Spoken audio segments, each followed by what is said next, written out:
बिस्मिल्लाहिर्रहमानिर्रहीम और अस्सलाम वालेकुम। आज की इस वीडियो में हमने देखना है एक छोटे से प्रोग्राम को जिसमें कि हमें ये कहा गया है कि write a program to print ASCII table using while loop. तो हमने करना क्या है, हमने आस्की का टेबल प्रिंट करवाना है वाइल लूप को यूज़ करते हुए। ठीक है, तो सबसे पहली बात ये है कि भाई इस प्रोग्राम को लिखने से पहले हमें ये पता होना चाहिए कि भाई आस्की का टेबल होता क्या है, दिखता कैसे है, तभी हम आस्की के टेबल को प्रिंट भी करवा सकेंगे। ठीक है, तो सबसे पहले मैं आपको दिखाता हूँ कि आस्की का टेबल दिखता कैसे है। तो आस्की का टेबल कुछ इस तरह का होता है जिसके अंदर यहाँ पे हमारे पास दी गई होती हैं कि कोई डेसिमल की वैल्यूज़। ठीक है, कि भाई ये 0 है, 1 है, 2 है, 3 है, 4 है, इस तरह की वैल्यूज़। ठीक है, और इनके अगेंस्ट कोई ना कोई करेक्टर्स बताए गए होते हैं कि भाई अगर अपना डेसिमल 0 है, अगर आप इसको करेक्टर की फॉर्म में लिखेंगे ना तो ये नल है। ठीक है, अगर आप जो है ना कोई डेसिमल सपोज 7 है, इसको अगर करेक्टर की फॉर्म में लिखेंगे तो बेल साउंड प्रोड्यूस होगी। इसी तरह अगर आप ना देख लें कि कोई जो है ना डेसिमल है 47, इसको अगर करेक्टर की फॉर्म में लिखेंगे तो ये फ्रंट स्लैश का करेक्टर होगा। ठीक है, तो ये बेसिकली वो आस्की के करेक्टर्स हैं जो कि एक डेसिमल के अगेंस्ट जो है कंप्यूटर प्रोड्यूस करता है। तो अगर मैं डेसिमल दूँ 64 और उसको कोई इसका आस्की करेक्टर प्रोड्यूस करे तो वो कहेगा ये at the rate of sine है। ठीक है, तो अब इसके अंदर अब आप ये नोट करें कि भाई ज़ीरो से लेके आप इधर से शुरू हो जाएं इधर देखें 31 तक, ये सारे ऐसे करेक्टर्स हैं जो कि आप प्रिंट करें तो नज़र नहीं आएंगे। जैसे नल का करेक्टर है, जैसे जो है ना बेल साउंड है तो इसको नज़र नहीं आ सकती ये, जैसे जो है यहाँ पे स्केप का करेक्टर है तो ये नज़र नहीं आएंगे आपको। ठीक है, तो एक तो इस तरह के करेक्टर्स हैं अगर इनको हम प्रिंट कराएं। ठीक है, दूसरे हैं फिर जो कि सेकंड टाइप है, जो कि वो वाले करेक्टर्स हैं जो इसमें के नंबर्स और अल्फ़ाबेट्स और सिंबल्स आ जाते हैं। ये शुरू होते हैं 32 से। ठीक है, और ये एंड होते हैं 127 पे। ठीक है, इसके अंदर अब हमारे पास आ जाते हैं, ये देखें जिस तरह सिंबल्स आ गए, हैश साइन है, डॉलर साइन है, फिर नंबर्स आ गए जो कि 0 1 2 3 4 6 7 8 9 यहाँ तक। फिर कुछ जो है वो सिंबल्स आ गए ग्रेटर देन का, लेस देन का साइन। फिर हमारे पास आ जाते हैं जी अल्फ़ाबेट्स ABCD। ठीक है, और फिर जो है ना स्मॉल अल्फ़ाबेट्स जिसमें स्मॉल ए, स्मॉल बी, स्मॉल सी हैं। ठीक है, तो ये है हमारे पास 32 से लेके 127 तक। इसके बाद है हमारे पास 128 से लेके 255 तक। ये ऐसे करेक्टर्स हैं जो कि या तो स्पेशल कैरेक्टर्स हैं या फिर फॉरेन लैंग्वेज के करेक्टर्स हैं। मतलब कि अब ये देखें ये किस तरह अजीब सा यू है कि यू है और उसके ऊपर दो डॉट लगे हुए हैं। तो इस तरह के कुछ करेक्टर्स हैं, स्पेशल करेक्टर्स आप इनको कह सकते हैं या आप फॉरेन लैंग्वेज करेक्टर इनको कह सकते हैं। ठीक है, तो अब इसको देख के हमें पता चला कि हमने जो डेसिमल प्रिंट करवाने हैं हम वो कराएंगे 32 से लेके एंड उसको करेंगे 255 तक। अब 32 से हम इसलिए शुरू कर रहे हैं क्योंकि 32 से पहले वाले करेक्टर अगर हम प्रिंट कराएं भी आज की टेबल में तो नज़र ही नहीं आएंगे। 32 से वो करेक्टर शुरू होते हैं जो नज़र आएंगे, जैसे कि स्पेस है, एक्सक्लेमेशन मार्क है और ये कोटेशन मार्क्स हैं। ठीक है, और जाएंगे हम कहाँ तक, 255 तक। तो अब हमें ये पता चल गया कि हमारे कोड में होना क्या है। तो हमारे कोड में हमने एक लूप सबसे पहली बात है इसलिए चलाना होगा कि जो कि ये वाली वैल्यूज़ प्रोड्यूस कर सके कि 32 से लेके हम 255 तक की वैल्यूज़ जो है ना उनको प्रोड्यूस करवा सकें। ठीक है, तो इसके लिए हमने एक वाइल लूप लिखना है। ठीक है, अब वाइल लूप जो है ना उसको लिखने से पहले हमें इस चीज़ में दो तीन हिंट्स मिल जाते हैं जो कि हमें वाइल लूप के लिखने में बड़ी आसानी देंगे। वो ये कि सबसे पहली बात है कि ये शुरू हमारी सीक्वेंस कहाँ से हो रही है। तो हमारी सीक्वेंस जो शुरू हो रही है वो हो रही है 32 से। ठीक है, तो इसका मतलब है कि हमारे वाइल लूप में जो भी हमारा जो वेरिएबल होगा ना जिसके ऊपर हम कंडीशन लगाएंगे वो उसकी भी इनिशियल वैल्यू होगी 32 की। ठीक है, तो मैं यहाँ पे साथ से लिखता भी जाता हूँ। तो भाई हमारा जो है ना जो एक वेरिएबल होगा सपोज वो n है तो उसकी इनिशियल वैल्यू क्या होगी 32 की, यहाँ से ये शुरू होगा। नेक्स्ट हम देखते हैं, तो नेक्स्ट हमारे पास ये है कि भाई ये एंड क्या कहाँ पे होगा। तो भाई ये एंड होगा 255 पे। ठीक है, तो एक तो ये बात पता चल गई। दूसरा, जो अगर आप सीक्वेंस को इस तरीके से देखें तो सीक्वेंस इंक्रीजिंग है, मतलब कि पहले 32 है, फिर 33 है, फिर 34 है।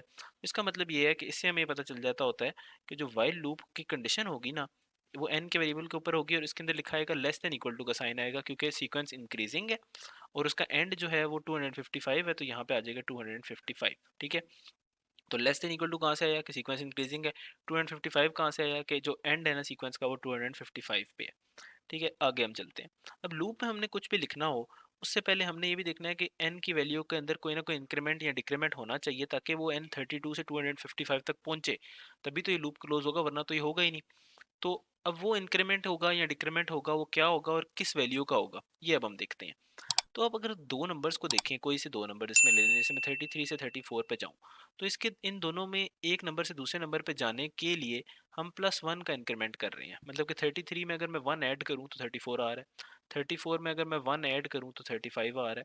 इसी तरह जब इधर एंड आएगा इसका तो इधर होगा 254 और इसके अंदर जब मैं 1 ऐड करूंगा तो 255 आएगा। तो ये बेसिकली वो इंक्रीमेंट है हमारा। ठीक है, तो +1 का इंक्रीमेंट जो है ना हमें चाहिए होगा n के अंदर। यहाँ से हमें ये पता चल गया, तो हम लूप के एंड में जाके एक लाइन लिख देते हैं कि n is equal to n+1 होगा। ठीक है, या आप इसकी बजाय अगर शॉर्ट फॉर्म में लिखना चाहें तो आप इसको ये भी लिख सकते हैं कि n++। तो इधर वे ये स्टेटमेंट जो है वो ठीक ही होगी। ठीक है, अब बस अब इस लूप के अंदर जब आप आ गए हैं तो लूप तो आपने अब कंप्लीट कर लिया। अब बस आपने जो है ना वो प्रिंट करवाना है टेबल की फॉर्म में। तो हम टेबल की फॉर्म में प्रिंट कुछ इस तरीके से कराएंगे। उसके लिए मैं एक छोटी सी स्टेटमेंट आपको लिख के दिखाता हूँ कि एक प्रिंट एफ की हम स्टेटमेंट लिख लेंगे, जिसमें हम कहेंगे कि भाई हम चाह रहे हैं कि प्रिंट कुछ इस किस्म का आए। वो हम पहले देखते हैं कि प्रिंट हम चाह रहे हैं कि इस किस्म का आए कि यहाँ पे लिखा है कोई इंटीजर नंबर। ठीक है, मसलन इधर आ जाए जी 32, और उसके अगेंस्ट जो भी करेक्टर है वो यहाँ पे लिखा है। मसलन इसमें तो चलो स्पेस है तो इधर आ जाएगा। 33 है तो एक्सक्लेमेशन मार्क है, तो 33 के बाद एक्सक्लेमेशन मार्क आ जाए और इधर इक्वल टू का साइन आ जाए। ठीक है, अब ये वाला जो नंबर है ना, ये वाला नंबर तो मुझे पता है कि ये वो n नंबर है। ठीक है, तो इसकी जगह पे हम वो n लिख देंगे प्रिंट एफ में। ये इक्वल टू का साइन है तो हम इसको एज सच इक्वल टू का साइन लिख देंगे, और ये करेक्टर है जो कि 33 के अगेंस्ट बनता है। तो ये वाला जो पहला वाला नंबर है जिसके अगेंस्ट हमने n लिखना है, इसको हमने डेसिमल फॉर्म में प्रिंट करवाना है। तो इस वजह से हम यहाँ पे लिख देते हैं कि पहला वाला नंबर %d होगा। उसके बाद जो है ना हम ना जो है ना यहाँ पे इक्वल टू का साइन लगा देते हैं, और इसके बाद हमने यहाँ पे लिखना है जो करेक्टर की फॉर्म में इसी को। फिर हम लिखेंगे %c कि भाई ये आपने आस्की के करेक्टर में लिखना है, और आगे आप लगा देंगे \t का साइन कि भाई टैब दे के अगली वाली लाइन पे जाना है, या अगर नेक्स्ट लाइन पे जाना हो तो उसके लिए आप \n का साइन लगाएंगे। तो फिलहाल हम कहते हैं कि भाई हमने अगली लाइन पे जाना, हमने टैब दे के उसी लाइन पे आगे प्रिंट करवाना है, तो हम \t लगा देंगे। ये हो गया। इसके बाद जो है ना बस हमने वो नंबर इन की जगह पे जिस नंबर ने आना है उसको लिखते हैं। वो नंबर है n, तो हम इधर लिखेंगे n, तो ये पहला वाला n इस जगह पे आ जाएगा। ठीक है, और अब फिर से हमने %c की जगह पे भी दूसरा करेक्टर देना है, तो उसकी जगह पे भी हम n लिख देंगे। तो होगा ये कि जब ये कोड रन होगा तो इस वाले n के अंदर जो वैल्यू है इधर आ जाएगी, और इस वाले n के अंदर जो वैल्यू है वो इधर आ जाएगी। अच्छा, ये हो गया हमारा वाइल लूप कंप्लीट। तो इसके अलावा हमने क्या करना है कि बस ये वेरिएबल्स देखते हैं कि कौन से डिक्लेयर कराने वाले हैं। तो इसके अंदर एक n वेरिएबल सिर्फ हमें डिक्लेयर करवाना है, तो हमने इसको इधर डिक्लेयर करवा दिया। और बस ये सारा का सारा फंक्शन जो भी हमने लिखा है, इसको अब हम लिखेंगे, एक जो कोड जो हमने लिखा है इसको एक मेन के फंक्शन में लिखेंगे, लाइब्रेरी इंक्लूड कराएंगे, और हमारा कोड कंप्लीट हो जाएगा। तो अब हम चले जाते हैं IDE की जाने पर। IDE में जाके ना यही वाला कोड हम लिखते हैं, और देखते हैं कि भाई ये हमारी एक्सपेक्टेड आउटपुट हमें जनरेट करके दे भी रहा है या नहीं दे रहा। तो ये जी हम आ गए IDE पे। तो सबसे पहला स्टेप ये होता है कि अगर हमने printf या scanf यूज़ करना है तो उसके लिए हमें उसके लिए लाइब्रेरी यूज़ कर इंक्लूड करानी पड़ती है stdio.h की, क्योंकि इसके अंदर उस फंक्शन की डेफिनेशन है। नेक्स्ट हमने मेन का फंक्शन जो है ना वो लिखते होते हैं, क्योंकि मेन का फंक्शन एंट्री पॉइंट होता है कोड का। उसके अंदर हमने जाके बताना होता है कि कोई वेरिएबल्स अगर डिक्लेयर करने हो तो वो हमने डिक्लेयर करवा दी। n वेरिएबल डिक्लेयर करवाना था यहाँ पे हमने। ठीक है, जब ये वेरिएबल हमने डिक्लेयर करा ली तो नेक्स्ट हमने सिर्फ वो हमारे पास रह जाता है कि जो वाइल लूप था उसको हमने लिख लेना है यहाँ पे। तो उसके लिए हमने कहा था कि पहले n को इनिशियलाइज करेंगे 32 से, उसके बाद हम वाइल लूप है और उसके ऊपर कंडीशन लगाएंगे कि n की वैल्यू 255 या 255 से कम होनी चाहिए। उसके बाद जो है ना वाइल लूप के अंदर जाके हमने एक लिखनी थी प्रिंट की स्टेटमेंट, जिससे हम ये प्रिंट करवा रहे थे कि भाई जो आउटपुट आएगी वो किस किस्म की आएगी। तो %d is equal to %c हमने लिखा, और उसके बाद हमने \t का साइन डाला, और इधर हमने लिख दिया कि भाई n और n, ठीक है, दोनों जगहों पे आ जाएंगे। इसके बाद हमने n++ किया ताकि वो अगली वाली लाइन के ऊपर चला जाए। अब हम जो है ना वो कोड को जब रन करते हैं तो हमारे पास ना आउटपुट इस किस्म की आ रही है। ठीक है, तो अब यहाँ पे देखने में एक चीज़ हमें ये नज़र आ रही है कि इक्वल टू का जो साइन है, अगर आप यहाँ पे नोटिस इसको करें, जब ये दो बार जब प्रिंट हो रहा है तो इधर तक तो देखिए, जब दो दो करेक्टर्स आ रहे हैं तो इक्वल टू का साइन इधर है, लेकिन जब ये तीन करेक्टर आते हैं तो इक्वल टू का साइन आगे चला जाता है। अगर हम चाहते हो कि इक्वल टू का साइन हमेशा ये तीन करेक्टर के बाद ही आए, तो हम ये कर सकते हैं कि हम इसको कहेंगे %3d, मतलब कि तीन जो है ना करेक्टर्स के अंदर इसको लिखना है हमने, और उसके बाद इक्वल टू का साइन लगाना है। अब अगर मैं इसको रन करूं तो ये हमेशा देखें ये तीन जगह ले रहा है इसके लिए, और इक्वल टू का साइन अब एक ही लाइन के अंदर आ रहा है। यहाँ पे ये भी देखें सारा इक्वल टू का साइन अब एक ही लाइन के अंदर आ रहा है। और बाकी जो एक्सपेक्टेड आउटपुट थी हमारी, वो सारी की सारी हमें एज सच मिल रही है कि जो टेबल था वो बन रहा है 32 जो है वो कह रहा है स्पेस के इक्वल है, 33 एक्सक्लेमेशन मार्क के, 34 जो है कोटेशन मार्क के। इसी को अगर आप चाहें कि भाई तो एक लाइन में ही प्रिंट करा सकते हैं, तो आप इसको \n कर दें, और इधर आप दोबारा इसको रन करें तो देखें अब एक लाइन के अंदर ही सारे के सारे करेक्टर्स जो है ना प्रिंट होके हमारे पास आ रहे हैं कि 32 की वैल्यू ये है, 33 की है, 34 की है। तो इस तरह का कोड आप भी लिख सकते हैं।